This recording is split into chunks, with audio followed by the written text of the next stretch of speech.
On today's episode, I catch up with Rob and his Valiant. Uh, Rob's from Rides Down Under, Workshop Wars.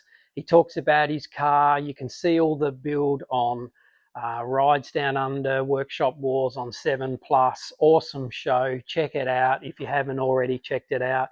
Ermi talks about the car as well, from Valley Grunt Performance, what they've done to the car, how they've built it, how they've tuned the engine. So I'll hand it over to Rob and Ermi, and they can tell you all about the car.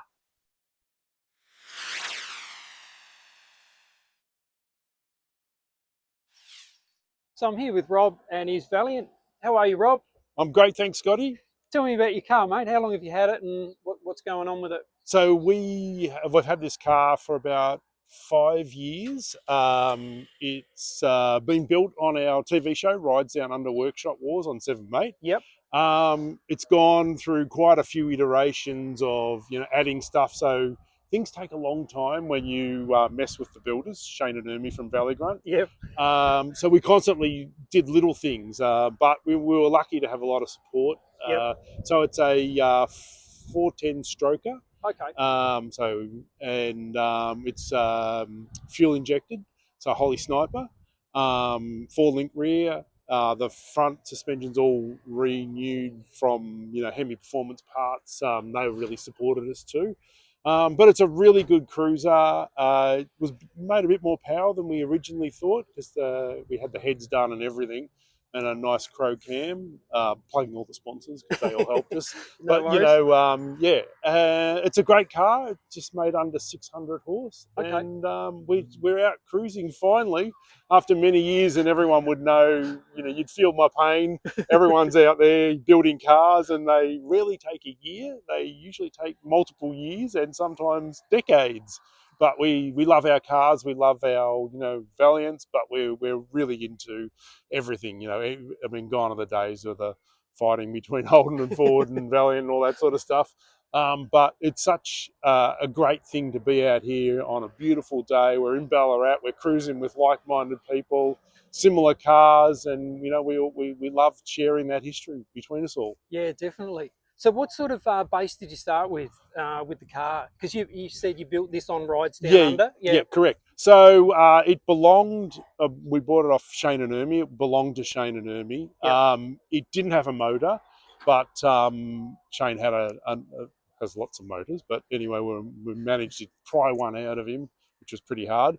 But it's had lots of sixes and 318s but it hadn't had a 360, and that was all built. And it was really cool. And we've got the journey on the TV show, so Yep. that's all on 7 Plus. Yep. Over many seasons of the show.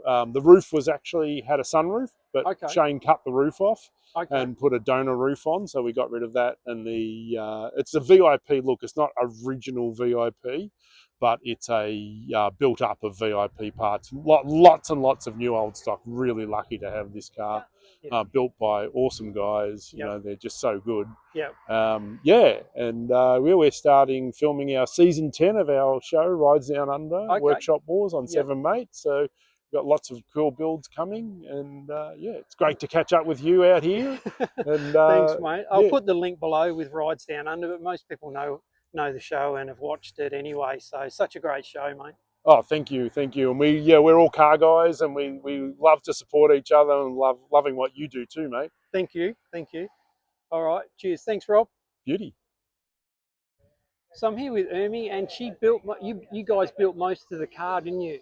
Yes, so we built most of this car. It's called the VG Jet, like on my t-shirt. Yep. So built for Rides Down Under Workshop Wars, and we sort of pushed the envelope with this one. Okay. So when I met Shane many years ago, 31 years ago now, he was drag racing this, and it had a multitude of Hemi 6s in it. Okay. He ended up buying me a Chrysler by Chrysler when I was 21 because I don't make a good spectator. I like to be out there racing as well, and it had a 360 in it, and he kept blowing up manuals, he kept blowing up motors because the Hemi 6s are quite hand grenades, and then I started beating him with the 360 and the auto, so he ended up putting a V8 in it and it had a 318 in it. He did race it at the Eastern at Sandown way Yep. back when, and he did really well. He made it in top 10. Okay. So drag racing it with a $500 Dunga 318 in it. Oh, really? So Okay. yes, it was grandpa spec. Used to have a sun visor on it and white wall tires, and yes. Sun But visors aren't great for drag racing. no, this is like the opposite of what you want. But you know, Keep it on the ground. still though. looks Front wheels are cool on the when you ground. have grandpa's car go fast down the track. So Oh, good stuff. So what are we running here? What's in? So you said before it's a 318. no, well, it used to have a 318 in it Okay. when we pulled it off the road, but we pulled it off the road and it sat multiple years, and Shane had multiple cars, and he said, listen, I'm never going to finish this. I want to finish the other cars that I've got. So he sold it to Rob.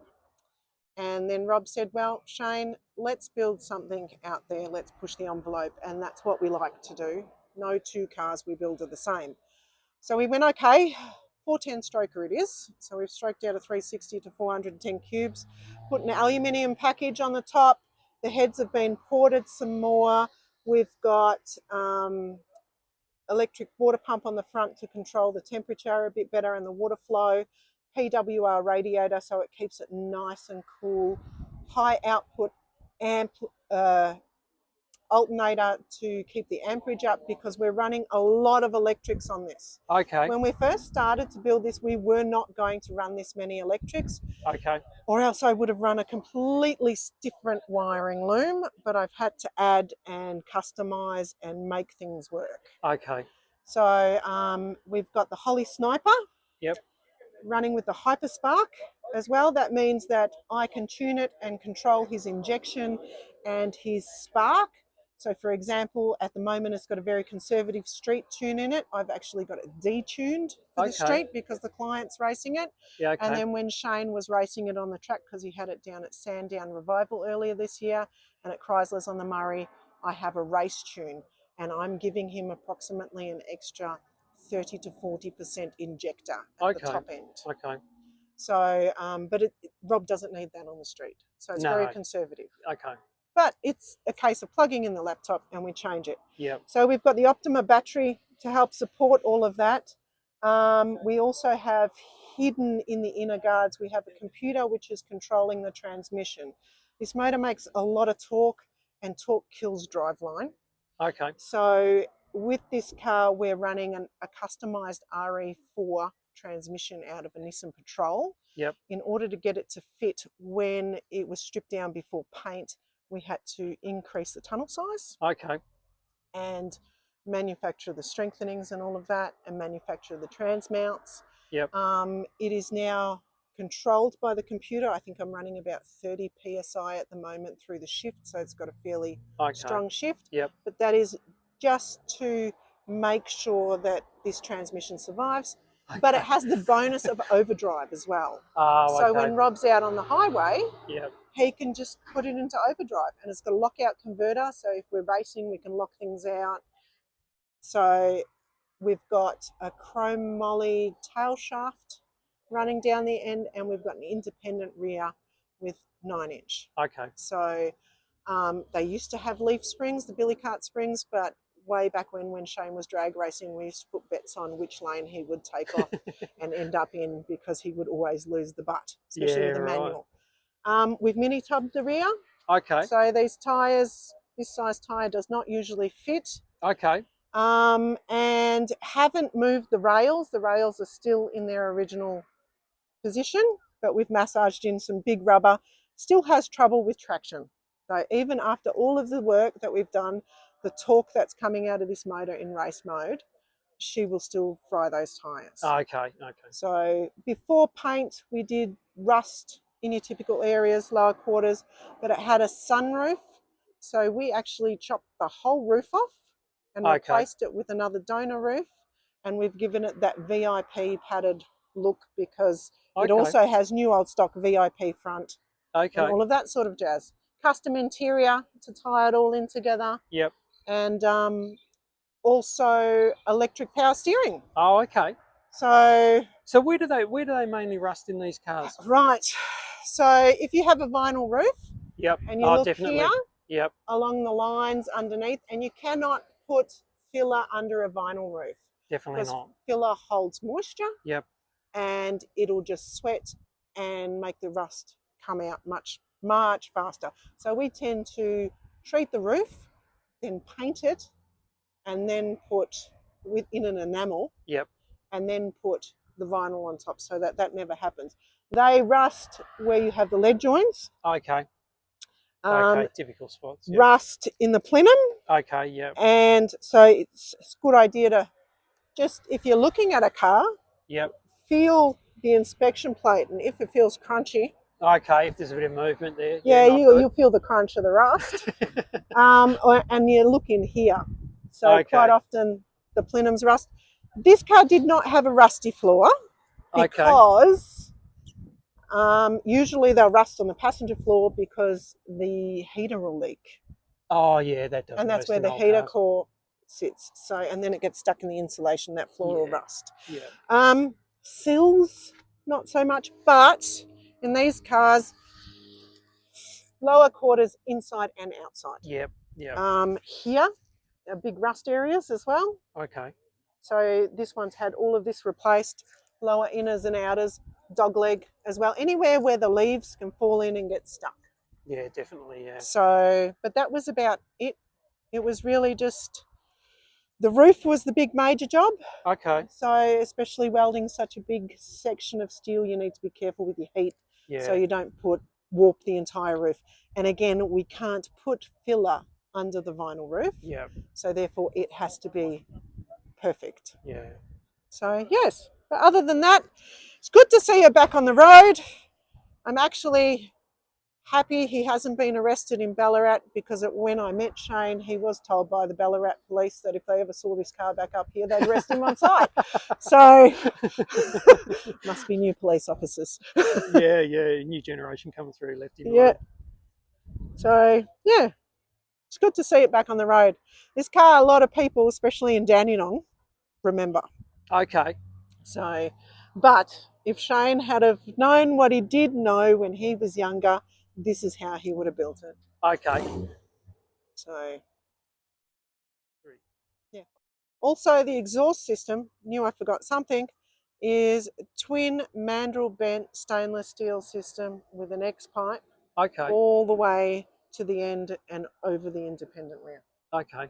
So enough to get all of that air out, because basically your motor's a giant air pump, and the faster you can push that air out, the faster the car's going to go. Right.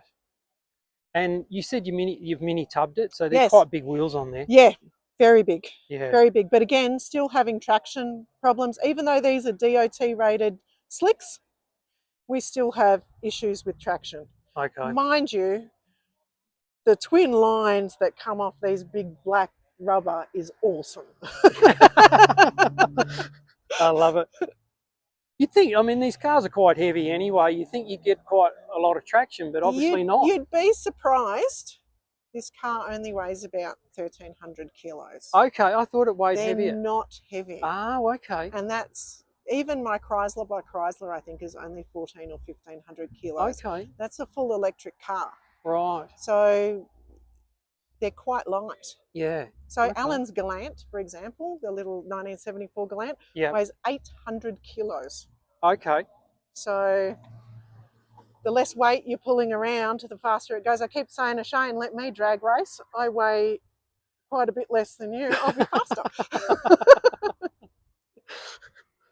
Well, thank you very much for giving us all the details on the car, and really nice to meet you. Yeah, and enjoy the day here in Ballarat with all the thanks for putting up all of your shows. I do watch you on YouTube. So thank you so much. That's great. Cheers. Thanks.